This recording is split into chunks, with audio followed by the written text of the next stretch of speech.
हमारे लोकतंत्र को सदाबहार बनाते हैं हमारे नवनिर्वाचित सांसद। आज हमारे इस कार्यक्रम में ख़ास सांसद मौजूद हैं।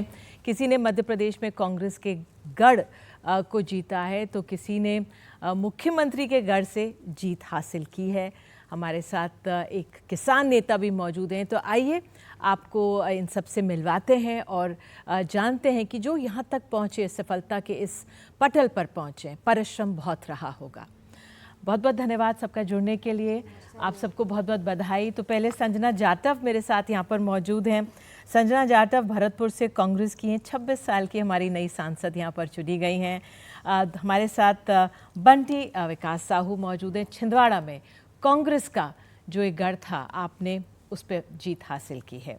दर्शन सिंह जी मौजूद हैं, बीजेपी के सांसद, नर्मदापुरम मध्य प्रदेश से हैं, किसान नेता हैं, मजदूर नेता हैं, उनका पक्ष रखते रहे हैं, लंबी लड़ाई रही है। साथ ही हमारे साथ यहाँ पर मौजूद हैं आगे कांग्रेस के सांसद तनुज पुनिया। तनुज ने भी कड़े परिश्रम के बाद बाराबंकी से जीत हासिल की है, आपका गढ़ रहा है, बधाई आपको। और फिर हमारे साथ हैं सुधाकर सिंह, आरजेडी से बक्सर से सांसद हैं, और चेन्नई से हमारे साथ, माफ़ कीजिए, हमारे साथ KN अरुण DMK के सांसद जुड़े हैं। बहुत बहुत धन्यवाद जुड़ने के लिए।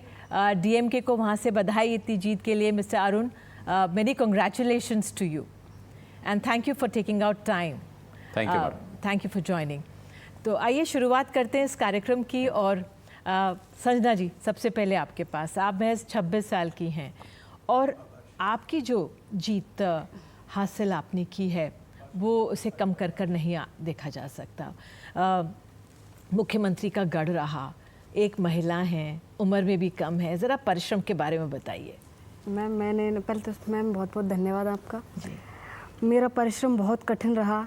मैंने जब शादी के बाद जब जिला पार्षद का मेरी फैमिली ने बहुत ज़्यादा समर्थन किया, आशीर्वाद दिया। जब जिला पार्षद का मैंने चुनाव लड़ा, उसके बाद में मैंने विधानसभा का चुनाव लड़ा जिसमें 409 वोट से हार गई। पार्टी ने हारा हुआ ना समझते हुए मुझे दोबारा मौका दिया जनता के प्यार और आशीर्वाद से। संघर्ष बहुत लंबा था क्योंकि उस बीच मैंने अपनों को भी खोया है। कितने साल से आप राजनीति में? मैं मैम मेरे को 3-4 साल हो गए राजनीति में आए हुए। और संघर्ष सबसे ज़्यादा लंबा रहा क्योंकि इसमें चुनौतियाँ भी बहुत थी। CM का गढ़ था, सब विधायक थे, सब मंत्री थे, पर जो बोलते हैं ना जिसके पास जनता उस पे भी आऊँगी आपके पास, समझूंगी कि एक महिला के लिए राजनीति ज़मीन पे करना कितना अलग होता है। बंटी साहू जी, आपने तो पिछली बार जो एक सीट कांग्रेस छिंदवाड़ा का जो गढ़ था, कभी भी उसको भेद नहीं पाई थी बीजेपी, उसमें आपने जीत हासिल की। आपको बधाई भी। लेकिन कैसे हो पाया ये सब? ये जादू, ये करिश्मा हुआ है। हमारा करिश्माई नेतृत्व मोदी जी के कारण। मैं आपको बताना चाहता हूँ कि जो छिंदवाड़ा हमारा गढ़ रहा है, मोदी जी गरीब कल्याण और जन कल्याणकारी योजनाओं का गढ़ रहा है।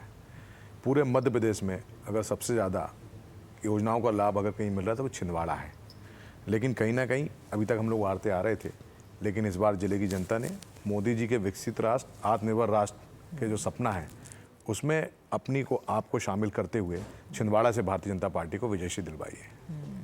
बिल्कुल दिलाइए। और आपसे दर्शन जी, आपने तो किसानों की बात, मज़दूरों की बात बहुत लंबे समय से आप करते आए। आपने स्थापना भी की किसान मज़दूर संगठन की, और कई जो आंदोलन थे उसमें आप जुड़े, आपने उसके अगुवा रहे। जो ये आज जीत हासिल की है, कैसे से देखते हैं?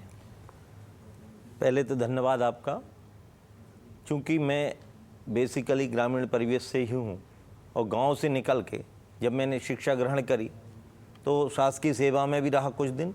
लेकिन उसी समय जब मैंने दिक्कत देखी, हम उस समय मध्य प्रदेश की हालत बहुत बदतर और बिजली हुआ ही नहीं करती थी।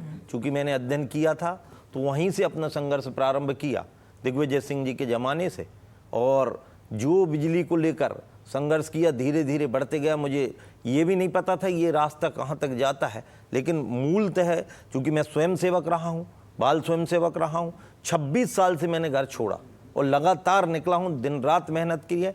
11 बार मैं विभिन्न संघर्षों के दौरान, आंदोलनों के दौरान जेल की यात्राएं भी करी, और उस संघर्ष का ही परिणाम है कि जनता जनार्दन के मन में बैठा। और मुझे जब भारतीय जनता पार्टी में जब से मैं आया हूँ, लगातार उपाध्यक्ष, समन्वयक और प्रदेश अध्यक्ष किसान मोर्चा की जिम्मेदारी, और लगातार पार्टी ने जो काम दिया उसको मैंने बखूबी निभाया। और उन्हीं ने ये केवल भारतीय जनता पार्टी में ही संभव है कि मुझ जैसे कार्यकर्ता जिसने कभी कोई पंच का चुनाव तक नहीं लड़ा, आज देश की सबसे बड़ी संसद का चुनाव लड़ाने का काम और सुरक्षित सीट से लड़ाने का काम किया है। इसलिए मैं हमारे केंद्रीय नेतृत्व माननीय मोदी जी का आभारी हूँ, प्रदेश नेतृत्व का आभारी हूँ। और निश्चित तौर पर आज किसानों की जो समस्याएं थी, उन समस्याओं को पहले भी हमने जमीनी स्तर तक उठाया और निदान करवाने का काम किया है। आज हम इस प्लेटफॉर्म पे हैं कि उसको हम बखूबी दूर करते हुए और किसानों को खुशहाल करके अपनी लोकसभा को अव्वल दर्जे की लोकसभा करेंगे। बिल्कुल। हमारे साथ आइए सीधे अब एक बारी डीएमके के एन अरुण के पास चलते हैं। Mister Arun, I am sure the journey has not been very easy, but you have a political background, so do tell us how does it feel when you were declared? What was the reaction all around? Good morning. I first thank my honorable CM, people CM, MK Stalin avargal, Thiru MK Stalin avargal, and most of all who had supported youngsters to come into the fold, Sports and Youth Development Minister Thiru Udayanidhi Stalin avargal. I think without them, we wouldn't have the opportunity to represent the wonderful constituency of Perambalur. To answer your question, the entire DMK family had been with us throughout the journey.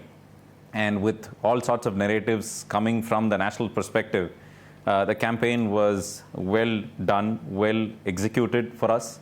Ultimately, the people decided that the DMK and its allies better represent their aspirations, to the center, as we have done before, in a very, very strong manner, leaving no seats unturned. It's a complete sweep of 40 by 40.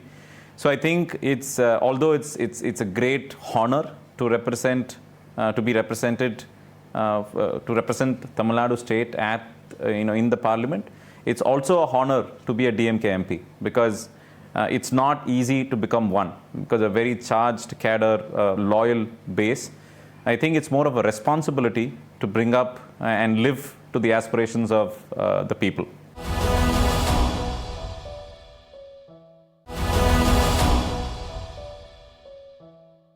हमारे साथ चंदन सिंह चौहान बिजनौर से RLD के भी सांसद जुड़ गए। बहुत बहुत धन्यवाद जुड़ने के लिए। थोड़ा ही बताइए, सपा ने बहुत अच्छा प्रदर्शन इस बार किया, लेकिन आपने आरएलडी की सीट यहाँ पे निकाली है, और आरएलडी का एक तरह से गढ़ भी रहा। आपके पिता दादा भी इसी इलाके से रहे हैं। चुनौती थी कि नहीं थी? कोई भी परीक्षा होती है वो एक चुनौती होती है। चुनाव था, जनता के बीच गए, स्वर्गीय चौधरी चरण सिंह जी के विचारधारा को आगे लेके चले, और जो नारा था सबका साथ, सबका विकास, सबका विश्वास, उसको धरातल पे उतारने के लिए लेके गए। तो एक बहुत अच्छे एटमॉस्फेयर में, जहां मुद्दों पे बात करके चुनाव होने का काम हुआ। बिजनौर लोकसभा क्षेत्र के सम्मानित मतदाताओं का मैं धन्यवाद करता हूं कि उन्होंने, मेरे ख्याल से मेरे स्वर्गीय पिताजी भी यहीं से मेंबर ऑफ पार्लियामेंट रहे थे 2009 में, और बहुत कम उम्र में मेरे पे विश्वास करके वहाँ के क्षेत्र के सम्मानित मतदाताओं ने, सर्व समाज ने, अगर आप देखेंगे हमारी लोकसभा में 1837 बूथ हैं जी, तो मैं एक दो बूथ की तो कोई बात नहीं कहता, वरना हर बूथ पे आपको वोट मिलने का काम, और यही लोकतंत्र के अंदर सबसे बड़ी जीत है। जी बिल्कुल। तनुज, आपके पास आती हूँ। आपके लिए भी आसान नहीं था, कई चुनाव लड़े आपने, और आपकी भी जो पिता राजनीति से जुड़े हुए कांग्रेस से, लेकिन इस बार जो जीत हासिल की, क्या बदला आपको? क्या आंकलन, क्या बदलाव आया था इस बार? देखिए, सफ़र बहुत कठिन रहा। वैसे तो मैं पिताजी के चुनाव में लगातार उनके प्रचार में निकलता था, लेकिन एक खुद लड़ना अलग बात होती है। खुद मैं पिछले 7 साल से बिना छुट्टी के, बिना कहीं कोई नागा किए लगातार क्षेत्र में निकलता रहा। अब आप जैसे 17 से और 24 तक मैंने 5 चुनाव लड़े हैं। 4 चुनाव में हारा, अच्छा प्रदर्शन हर किसी चुनाव में हुआ, लेकिन जीत नहीं मिल पाई। लेकिन इस बार जो है एक युवाओं में एक नई उमंग देखने को मिली। युवा जितने हमारे बाराबंकी के थे, पूरे यूपी के आप मान लीजिए, सब देख रहे थे राहुल गांधी को, सब देख रहे थे अखिलेश यादव को, सब ये देख रहे थे कि जैसे कि हमारे यहाँ मोदी जी कह गए थे कि 2 लड़के क्या चुनाव लड़ेंगे। तो जितने लड़के थे उन्होंने कहा कि ये लड़कों की जो है वो जोड़ी जो है इनको बदनाम करने का प्रयास कर रहे हैं। तो जितना हमारे युवा थे सब निकले। हम लोग के कार्यकर्ता जो पहले से थे वो तो थे ही, लेकिन उनके साथ एक एक आदमी के साथ 10-10 लड़के निकल रहे थे, लड़कियां भी निकल रही थी।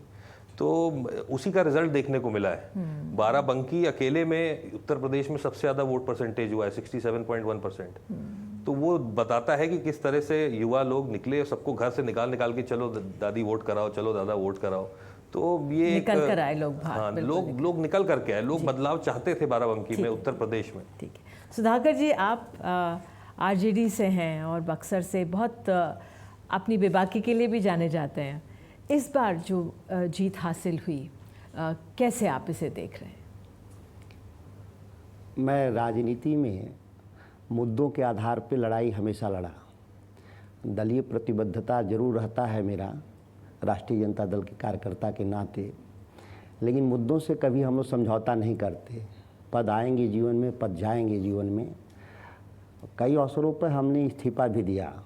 आप जानती भी हैं कि बिहार में मैं कृषि मंत्री था, तो मंडी कानून को लेकर के, न्यूनतम समर्थन मूल्य की लड़ाई को लेकर के मैंने इस्तीफा दे दिया 45 दिन में।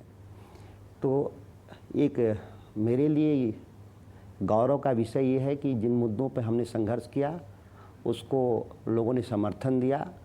अन्यथा ये 52 सीट जनसंघ के ज़माने से उनके कब्जे में था जी।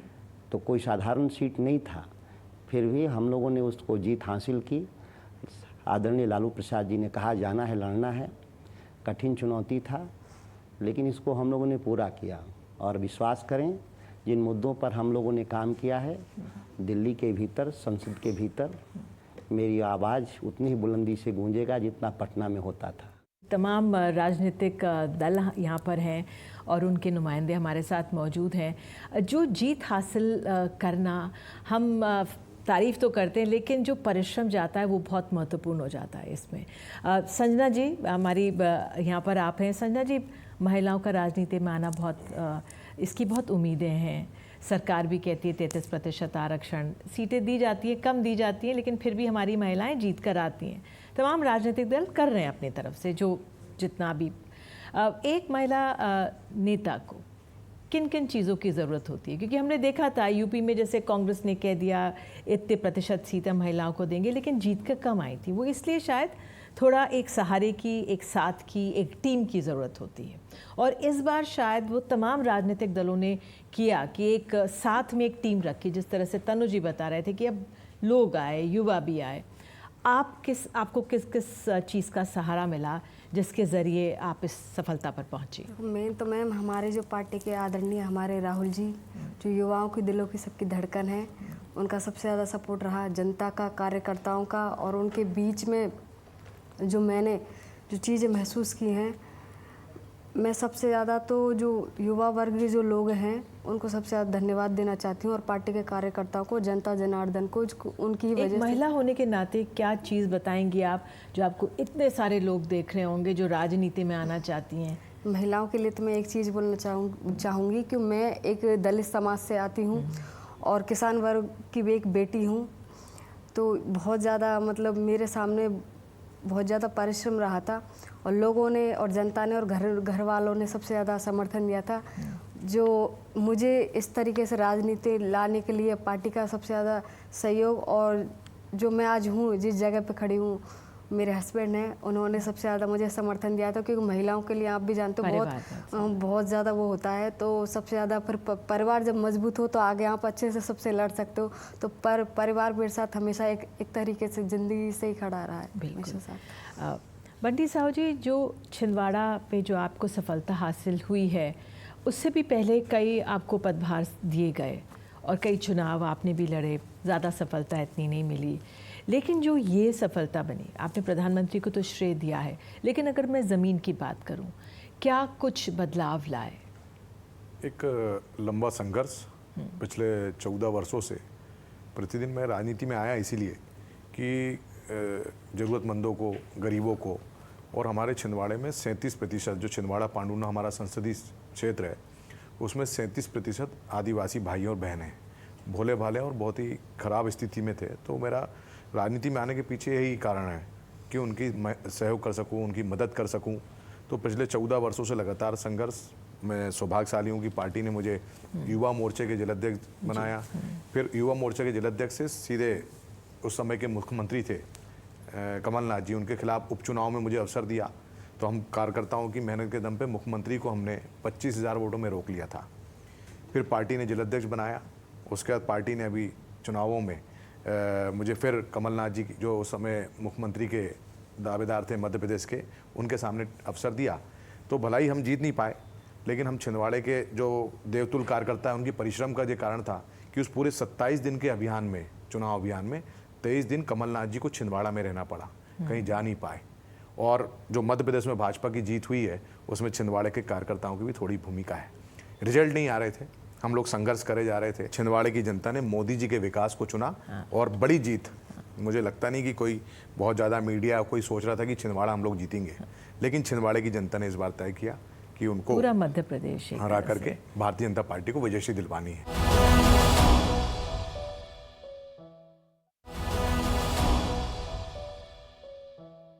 अगर मैं आपसे सुधाकर जी ये जानना चाहूँ, ग्रामीण जो भारत है हमारा, जो हमारा ग्रामीण भारत है, उसके लिए बातें बहुत होती हैं, ज़मीन पर कार्य कम होता है। चाहे कोई भी राजनीतिक दल हो, हमारा देश अभी भी 60 से 70% ग्रामीण इलाकों में ही बसता है। उनका विकास बहुत महत्वपूर्ण है। योजनाएं होती हैं, पहुंचती हैं, कम पहुंचती हैं। आप किस तरह से देख रहे हैं? क्या आपके आगे का विजन क्या है? मैं एमएलए भी हूँ 4 साल से करीब। हमारे यहाँ एक छोटे से असेंबली एरिया में 3 बड़े ग्रिड हैं, 18 सब स्टेशन हैं। हम हर खेत तक पानी पहुँचाए हैं। उत्पादन हमारे यहाँ एट पार पंजाब है, लेकिन लोगों की आमदनी नहीं है, इसलिए कि बिहार में मंडी है ही नहीं। मंडी कानून को 2006 में निरस्त कर दिया गया, जो देश में 2020 में हुआ था। एक संघर्ष है हमारा कि न्यूनतम समर्थन मूल्य अगर किसानों को गारंटी हम नहीं देंगे, हमारे लिए प्लेटफॉर्म मंडियां नहीं होंगी, तो हमारी आमदनी बढ़ेगी कैसे? एक हमारे लिए सबसे बड़ी चुनौती है जिस विशेष। और दूसरा है कि बिहार संपूर्ण रूप से पिछड़ा राज्य है। कई मानक जो हैं भारत के स्तर पे जो मानक हैं, उसमें हम लोग बहुत पीछे हैं। तो विशेष राज्य का दर्जा और विशेष पैकेज बिहार को मिले, इन 2 सवालों को लेकर प्रमुखता से हम आगे बढ़ने का काम करेंगे, तभी हमारे क्षेत्र का भी विकास होगा, बक्सर का भी विकास होगा। अकेले आइसोलेटेड तरीके से किसी क्षेत्र को विकास आप नहीं कर सकते हैं। अगर मुख्यमंत्री हो, प्रधानमंत्री हो, अलग बात है कि वो अपने क्षेत्र को थोड़ा सा, आप बनारस को ही देख ले, प्रधानमंत्री जी 4,80,000 से जीते थे, वो घटकर चले आए 1.5 लाख, ना वहाँ नई सेंटर यूनिवर्सिटी खोल पाए। सफाई को देख लीजिए, मैं सफाई भी गई थी, कितना बड़ा अस्पताल है वहाँ पर, तमाम चीज़ें हैं, लेकिन आगे कितना और विकास होता है ये महत्वपूर्ण हो जाता है। हमने कार्यक्रम किया था मुख्यमंत्री चले गाँव, तो 13 राज्यों में गए थे। तो मुख्यमंत्रीगण वादा करते हैं, लेकिन जो विकास थोड़ा रहता है, लेकिन वो सब जगह आगे पहुँचे, उसी का इंतज़ार है जनता को। जनता स्नेह सबको भरपूर देती है, ऐसा नहीं है। चंदन जी, आपके पास, आप बिजनौर से हैं, आपके तो पूरे परिवार, आपके दादाजी, पिताजी तमाम वहीं से रहे, लेकिन जो हमारा बिजनौर है, उत्तर प्रदेश का विकास हुआ है, उसको बहुत उम्मीद है, बहुत एस्पिरेशंस होंगी वहाँ पे लोगों की। आगे आपकी क्या उम्मीद है? क्या आप करना चाहेंगे बिजनौर के लिए? देखिए मैम, राजनीतिक व्यक्ति से सामाजिक रूप से और विकास से रूप से जनता की बहुत उम्मीदें होती हैं। सबसे बड़ी बात मैं एक उदाहरण के तौर पर बताना चाहता हूँ। पहला चुनाव मेरे स्वर्गीय पिता एक बहुत बड़े माफिया के सामने लड़के चुनाव जीते थे, और इस बार मैं जो चुनाव जीत के आया हूँ वो ऐसे व्यक्ति के सामने आया हूँ जिस पे सबसे ज़्यादा मुकदमे शायद 140 से ऊपर ज़्यादा मुकदमे थे। और वो कहा करते थे, मेरे पिताजी, उनकी बात याद आती है आज, कि समाज को इतनी हानि दुर्जनों की दुर्जनता से नहीं हुई जितनी सज्जनों की निष्क्रियता से हुई। सबसे पहला फ़र्ज़ हमारा होता है कि सही लोगों को सही जगह पे आना चाहिए।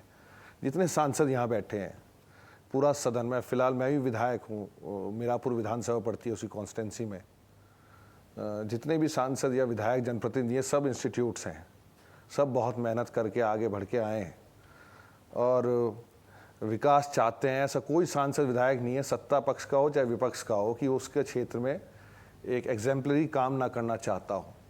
पर यहाँ भी जैसे एक स्कूल कॉलेज में मेहनत होती है, जो बच्चा ज़्यादा मेहनत कर लेता है, जो एक्टिव मेंबर हो जाता है, वो अपने क्षेत्र के लिए ज़्यादा हक और अधिकार लेके जाने का काम करता है। बिजनौर लोकसभा क्षेत्र में बाढ़ भी एक समस्या है और बाघ और तेंदुआ भी एक समस्या है। तो हमारे यहाँ एक पॉइंट से दूसरा पॉइंट 172 किलोमीटर है और 3 डिस्ट्रिक्ट, 3 कमिश्नरी की कॉन्स्टिट्यूंसी है, अलग अलग समस्याएं हैं। मैं आपके माध्यम से, और जनता जब जनार्दन है और ये चैनल आपका NDTV गवाह है, मैं इतना ही कहना चाहूँगा कि मेहनत में कहीं भी पीछे नहीं रहेंगे और अपने जनता के क्षेत्र के अधिकारों के लिए उनका लगातार पूरी मेहनत के साथ जो भी प्लेटफॉर्म हमें मिला है उस पर आगे बढ़ के काम करने का प्रयास करें। बिल्कुल, क्योंकि जीतते हैं और लोगों की उम्मीदें आप लोगों से हो जाती हैं। मुश्किल भी होती होगी आप लोगों की, क्योंकि जीत कर सब कुछ आपके हाथ में नहीं आता। किसकी सरकार है राज्य में, वो भी महत्वपूर्ण हो जाता है। आपका MP लैट फंड्स है, उसी को प्रयोग कर लें ठीक से, वही सीमित है, लेकिन जितने भी अगर वो भी ठीक से समय पर यूज़ हो जाएं वो भी अच्छा है। चुनाव तक ही ना इंतज़ार करें उनका। लेकिन संजना जी, अंत में मैं एक राउंड सबके पास आऊँगी और ये पूछने के लिए कि आप युवाओं को क्या संदेश दे रहे हैं। युवाओं को मैं एक चीज़ बोलना चाहूँगी, युवा किसी भी क्षेत्र में आगे, मतलब पीछे नहीं है, आगे ही हैं। और ज़्यादा से ज़्यादा जिनको जैसा भी प्लेटफॉर्म मिले, जैसे कि नौकरियाँ हों या फिर राजनीति में हो, कोई सा भी प्लेटफॉर्म मिले, उनको आगे आना चाहिए। और युवा हैं तो युवाओं के लिए तो एक मेरा तो यही मानना है कि युवा एक, जैसे घर, मैं जिस दलित समाज से आती हूँ और मैंने ना हर बारीकी से सारी चीज़ें देखी हैं, समाज को भी देखा है। जिस तरीके से, जिस माहौल से मैं आती हूँ कि भरतपुर जो एरिया है, एक संभाग है, वहाँ पे आज तक कोई विकास हुआ ही नहीं, विकास के मामले में बिल्कुल ज़ीरो है। और मेरी तो पहली जो ये सारी चीज़ें ये रहेंगी कि युवाओं को आगे आना चाहिए, महिलाओं को आगे आना चाहिए, क्योंकि महिलाएं या घर में ही सीमित रहती हैं। तो महिलाओं को सबसे ज़्यादा उनके परिवार का सपोर्ट सबसे ज़्यादा मिले, जिससे कि वो किसी भी क्षेत्र में पीछे ना रहे। और युवा वर्ग आज किसी भी क्षेत्र में कम नहीं है। मैं मेरा ही एक उदाहरण मैं खुद हूँ, क्योंकि मैं इस किसान परिवार की एक बेटी हूँ और दलित समाज से आने वाली, बिल्कुल जैसे कि घर में चूल्हा चाकी जो भी है उस घर से आती हूँ और हर परिस्थिति को भी देखा है। तो आगे जितना हो सके महिलाओं को आगे आना चाहिए और अपनी एक अलग पहचान बनाना चाहिए, जिससे कि माँ बाप का रोशन हो, देश का नाम रोशन हो। और जैसे कि अपनी बेटी को जैसे गर्व होता है, उस तरीके सबको अपनी बेटियों पे या फिर युवाओं पे गर्व होना चाहिए। बिल्कुल। और आपको तो सारा जातीय समीकरण वहाँ पर जुट गया और आपको जिताया है, ये बहुत महत्वपूर्ण था। और एक चीज़ भी बोलना चाहूँ, अगर समाज के लिए, अगर ST OBC माइनॉरिटी है, उसके लिए भी कोई भी अगर जैसे कि अत्याचार हो, तो मैं उनके साथ हमेशा कंधे से कंधा मिलाकर हमेशा समाज के साथ खड़ी रहूंगी। ये उम्मीद रहेगी। और सिर्फ अपने इलाके की, कहीं और के भी नहीं, अपने भरतपुर इलाके अच्छा, ठीक है, बहुत ज़रूरी है, बहुत ज़रूरी है। आपके लिए, हमारे युवाओं को क्या संदेश बनती है? देखिए, आज दुनिया में देखा जाए तो युवा देश कोई है तो हमारा भारत है। 65% आबादी युवाओं की है। तो मुझे युवाओं से ये कहना है कि हमारे लिए राष्ट्र प्रथम होना चाहिए। राष्ट्र तरक्की करेगा तो देश की तरक्की होगी। आज युवाओं को भटकाने के लिए बहुत सारी चीज़ें हैं। हमने देखा कि चाहे सोशल मीडिया, आज युवा ज़्यादा समय सोशल मीडिया में दे रहा है, लेकिन आज आवश्यकता है कि शुरुआत हमको करनी पड़ेगी कहीं ना कहीं। ठीक है, राजनीतिक दल आते हैं, सरकारें बनती हैं, लेकिन जब तक कि हम सुधार नहीं करेंगे हम अपने क्षेत्र में, अपने उसमें, तब तक मुझे लगता नहीं कि परिवर्तन बहुत बड़े स्तर पे आ सकता है। तो युवाओं को आगे आना चाहिए हर विषय में, हर चीज़ के लिए। चाहे हम अगर अच्छी नौकरी की अपेक्षा कर रहे हैं तो उन्हें अपने समाज के लिए, अपने शहर के लिए, अपने गांव के लिए क्या हम अच्छा कर सकते हैं, उसमें भी सोचना चाहिए। और एक कहीं ना कहीं ये कहा जाता है कि पॉलिटिक्स में बहुत ज़्यादा गड़बड़ है, तो जब तक अच्छे यूथ लोग आगे नहीं आएंगे तब तक हम उसको कैसे नहीं बदल सकते हैं। तो युवाओं को मेरा यही संदेश है, हमारे लिए राष्ट्र प्रथम होना चाहिए और आगे आएँ। क्योंकि युवा का जो दिमाग होता है, उनकी जो कल्पना शक्ति होती है, सपने देखते हैं, वो एक नए नए आइडियाज़, नई नई चीज़ें रहती है। तो हम लोग भी जनप्रतिनिधि हैं, सिर्फ मैं अपने क्षेत्र की बात नहीं कह रहा हूँ, युवाओं को आकर के अपने जनप्रतिनिधियों को बताना चाहिए कि इस क्षेत्र में क्या सुधार कर सकते हैं। और हम लोग की भी जिम्मेदारी है, हम जनप्रतिनिधियों की, कि युवाओं को साथ में लेकर के चलें, उनसे समझे उनके क्या आइडियाज़ हैं, क्या सोचते हैं, तो इसको हम लोग साथ में लेकर के चलें, तो देश के संसद में हम लोग उस विषय पे उनके आइडियाज़ को ला सकते हैं, बात कर सकते हैं। बिल्कुल। मिस्टर के N Nehru, K N Arun, I like to ask you, what are your thoughts, what would you like to say to the youngsters of our country? I think the next 10-15 years is going to be the years where our nation average age will also move up, and this is going to be an age where the youngsters will have their country fulfill their aspirations. And the role of today's MPs as well as mine is to give them that platform they aspire, platform where they can have their professional aspirations met, where their work can contribute to the growth of the nation, where their work can uplift the next generation into doing more productive and meaningful work.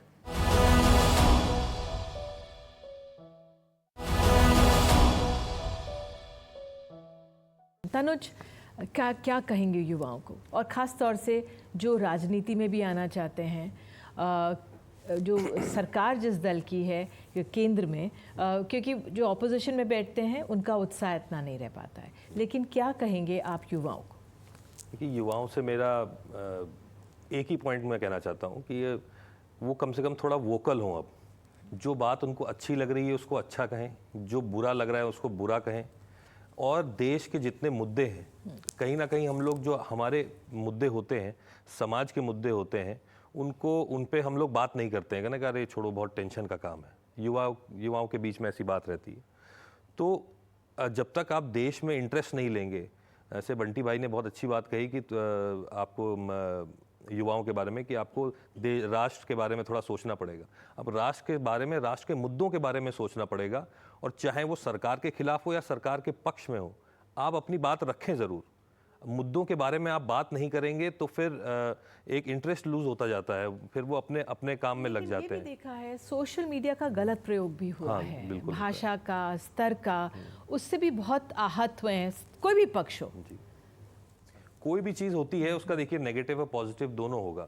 अगर उसका सदुपयोग हो रहा है तो दुरुपयोग भी होगा ही होगा, तो उससे बहुत ध्यान रखना है हमें। वो तो खैर पुलिसिंग की बात आ जाएगी, हमारे बुजुर्गों के बाद मार्गदर्शन की बात आ जाएगी कि वो किस तरह से अपने बच्चों को सिखाते हैं, तो वो सब तो है ही है। लेकिन अगर अच्छी चीज़ होंगी तो बुरी भी चीज़ आएंगी। अब सोशल मीडिया के माध्यम से हमें आज अमेरिका में या यूरोप में कोई भी बात हो रही है, कोई भी चीज़ हो रही है, तो तुरंत 2 सेकंड में पता चल जाती है। ये पहले नहीं होता था, पहले हम लोग वेट करते थे। लेकिन अब दुरुपयोग भी होगा इसी चीज़ का। लेकिन अपने मुद्दों के बारे में थोड़ी सी बात करें, थोड़ा सा करें। अगर आपको बात अच्छी नहीं लग रही तो संविधान में है कि हम उसका विरोध भी कर सकते हैं, और विरोध करना भी चाहिए अगर आपको बात नहीं अच्छी लगी, लेकिन जिस कानून के दायरे में रहकर, और इसका संविधान हमें अधिकार भी देता है। भाषा शैली को नियमित रखते हुए बात करनी चाहिए। दर्शन जी, आपसे आप क्या कहेंगे युवाओं को? देखिए, युवा देश का वर्तमान, और जितनी भी क्रांतियां हुई हैं, परिवर्तन हुए हैं, सारे के सारे, हम तो त्रेता से ले लें, द्वापर से ले लें, तो त्रेता में भी राम और लक्ष्मण युवा थे, द्वापर में भी भगवान कृष्ण युवा थे। ये हमारे आज़ादी का आंदोलन को देखें, सब के सब युवाओं, चाहे आज़ाद ले लो, चाहे भगत सिंह ले लो, चाहे खुदीराम बोस जो 16 साल की आयु में ले लो, तो ऐसे स्वामी विवेकानंद से लेके सारे। और विवेकानंद जी ने तो एक कथन और कहा है कि मुझे 5 ईमानदारी वक्त दे दो, मैं सारे राष्ट्र में क्रांति कर दूं। ये क्रांति का परिवर्तन, ये बाढ़ के पानी के समान है। बाढ़ का पानी जब आता है तो तबाही मचा देता है। यदि उसको व्यवस्थित कर दें, नदी को व्यवस्थित नहर बना दें, उनका प्रबंधन कर दें, तो पानी अच्छाई में चला जाता है। इसी प्रकार युवाओं का जीवन होता है। हम उसके जैसे खुला पानी हम मुट्ठी में नहीं भर सकते, उसको सही दिशा देने का काम। और राजनीतिक तौर पर भी मैं भी यही चाहता हूं कि युवाओं के लिए नीचे प्लेटफॉर्म तैयार करके कैरियर मार्गदर्शन से लेके हम ऐसी चीजें देने का काम करें, क्योंकि आजकल युवा केवल नौकरी को ही अच्छा माने, ऐसा नहीं होना चाहिए। अब एफपीओ का माध्यम भी नीचे जुड़ गया है, एमएसएमए के माध्यम से भी नीचे युवाओं को लाने का काम किया है। ऐसी अनेकों योजनाएं केंद्र की हो, राज्य की हो, अलग अलग सरकारों की हो, उन सब ने देने का काम किया है। उनको समझे और सही दिशा में चले, क्योंकि बिल्कुल सही बात है। कृषि की ओर भी हमारा युवा है। बिल्कुल। जी सुधाकर जी, आपसे आप क्या कहेंगे युवाओं को, हमारे बिहार के युवाओं को, वैसे संदेश हमारे युवाओं को क्या देंगे आप? मैं प्रतिदिन जब क्षेत्र में होता हूं तो एक स्कूल ज़रूर जाता हूं। 1.5 से 2 घंटे मैं रोज़ स्कूल में बिताता हूं। मैं यहाँ भी हूं तो करीब दिल्ली यूनिवर्सिटी में पढ़ा हूं, तो 2 दिनों में करीब 300 से 400 छात्रों से मैं मिला हूं। और मैं कहता हूं बार बार कि देखो, सोशल मीडिया का इस्तेमाल कोई भी हो प्लेटफॉर्म, आप बोलने का, लिखने का, जो भी है, आप अपने मुद्दों पे स्पष्ट राय रखें। खासतौर से नीतियों क्या होनी चाहिए, नीतियाँ। आपकी समस्या अलग है, लेकिन उसके लिए क्या आप चाहते हैं, कैसे करना। समस्याएं तो अनेकों हैं। तो ये मैं कभी सभी छात्रों को समझाता हूँ, और रोज़ मैं कम से कम एक विद्यालय जरूर जाता हूँ। बहुत खूब, ये बहुत महत्वपूर्ण बात आपने कही। चंदन जी, आपसे अंत में क्या आप हमारे युवाओं को संदेश देंगे, यूपी के हमारे युवाओं को संदेश देंगे? देखिए, मुझे सौभाग्य मिला कि मैं अपनी पार्टी का यूथ विंग का राष्ट्रीय अध्यक्ष भी हूँ। तो मैं पूरे प्रदेश में लगभग घूमा हूँ और युवाओं की समस्याएं और उनकी चुनौतियों को बहुत नज़दीक से देखा। खुद भी एक अर्ली एजेस में बिना पिता के आशीर्वाद के तो संघर्ष करा। मेरा इतना ही कहना है, क्योंकि जितने लोग यहाँ बात आई और आपके चैनल, जिम्मेदार चैनल का जो निकल के आई, कहीं ना कहीं सोशल मीडिया की चिंता है। तो इस पर एक शेर है, वही कौन सी बात कब कैसे कहाँ कही जाती है, ये सलीका हो तो हर बात सुनी जाती है। सुनना सीखना पड़ेगा। और मैं युवाओं से यही उम्मीद करूँगा, क्योंकि दुनिया बदलाव की ओर खड़ी है जी। आर्टिफिशियल इंटेलिजेंस सामने है और ये चुनौतियाँ आगे बढ़ेंगी।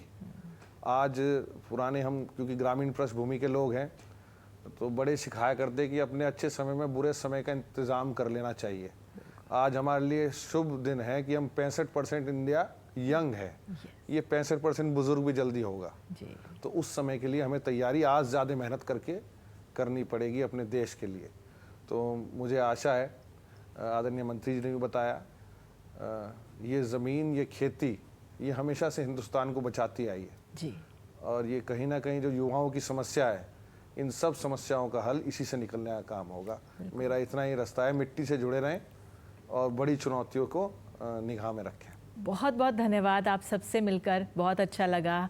हमारे देश के लोकतंत्र की जो नींव है, आप लोगों के ज़रिए ही मजबूत है और बहुत उम्मीदें आप लोगों से। बहुत बहुत शुभकामनाएं एक बार फिर। एनडीटीवी की तरफ से नमस्कार, आप सभी को नमस्कार।